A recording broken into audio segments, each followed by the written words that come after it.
One of the things I've learned from Lusaka is that I think one of the things we need to learn in our performance contract is to beat the traffic.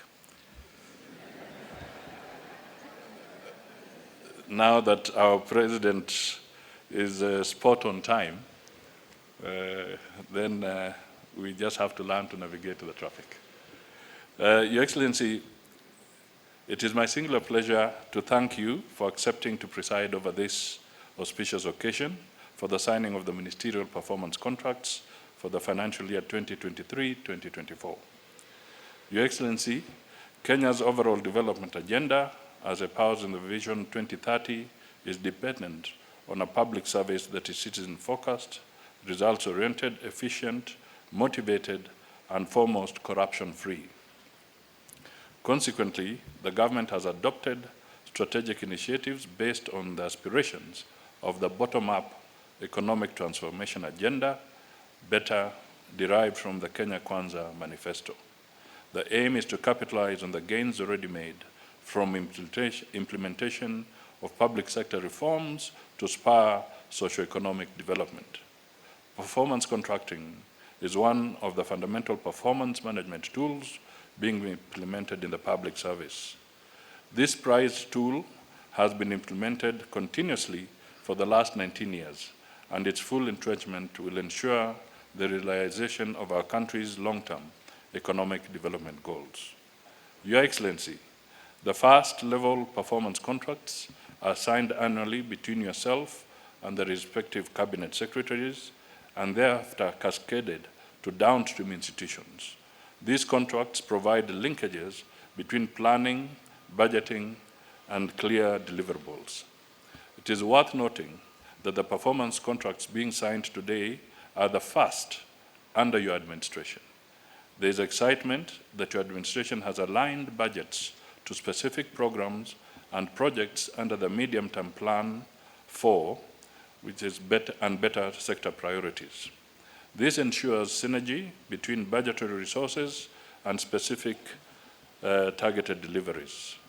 The introduction of performance contracts in the public service gives credence to the urge, which has been referred to, what gets measured gets done. Adoption of performance contracts by ministries, departments, and agencies establishes uniformity, consistency, and objectivity in measuring public service performance.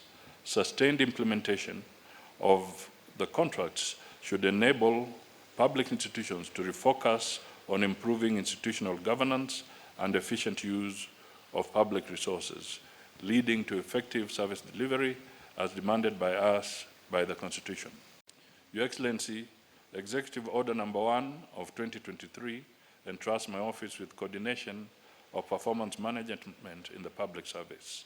Since then, I have made several promissory pronouncements regarding the public service we envision for Kenya. Today, I will restrict myself to presenting a report leading to today's event. The first port of call was to re-engineer performance management through tested strategic initiatives. First, the performance contracting process has been automated through the development and rolling out of the government performance contracting information system. This has made the process fully web-based and therefore set to minimize the need for lengthy interpersonal interventions and consequently saving valuable management time. Second, my office has initiated the development of a public service management bill that seeks to streamline and standardize performance management in the public sector. It will provide a framework for rewarding meritocracy and performance while fawning on ineptitude and discouraging non-performance. I must add that this is the first time public service management will be anchored in law. The optimal deployment of the human resource in the public service will gain immensely from this bill, as it intends to give legal backing to officers who toil without reward or promotion. Your Excellency, even as we demand optimal output from our public service, we must urgently cure it of lack of career progression and almost lifelong acting in positions. Your Excellency, it is evident that acting in a position for long durations demotivates public service officers. Third, we are currently in the process of developing a public participation bill jointly with the AG's office that aims to reinforce the positive transformation brought about by the 2010 Constitution of Kenya. It proposes to establish clear standards for effective public participation and to create a robust framework for the management and coordination of public participation initiatives throughout Kenya. Cognizance of the constitutional principles and values of governance, the proposed bill seeks to place the citizens at the heart of governance processes, thereby ultimately promoting more inclusive and accountable governance. By doing so, we aim to strengthen the state-society relations and ensure that the voices of citizens are actively considered in decision-making processes. Your Excellency, the background to this is that in tandem with performance management, public sector reforms are vital to a government that is responsive, efficient, and citizen-centric. These reforms aim to transform our public institutions, streamline processes, eliminate bureaucratic hurdles, and enhance governance and service delivery. It is clear in my mind that by undertaking these reforms, we are creating an enabling environment that fosters economic growth, attracts investments, and improves the quality of life for all Kenyans. To effectively implement performance management, productivity mainstreaming, and public sector reforms, we must adopt a multifaceted approach, embracing a culture of continuous learning, professionalism, and perfection will enhance effectiveness and efficiency in MDAs.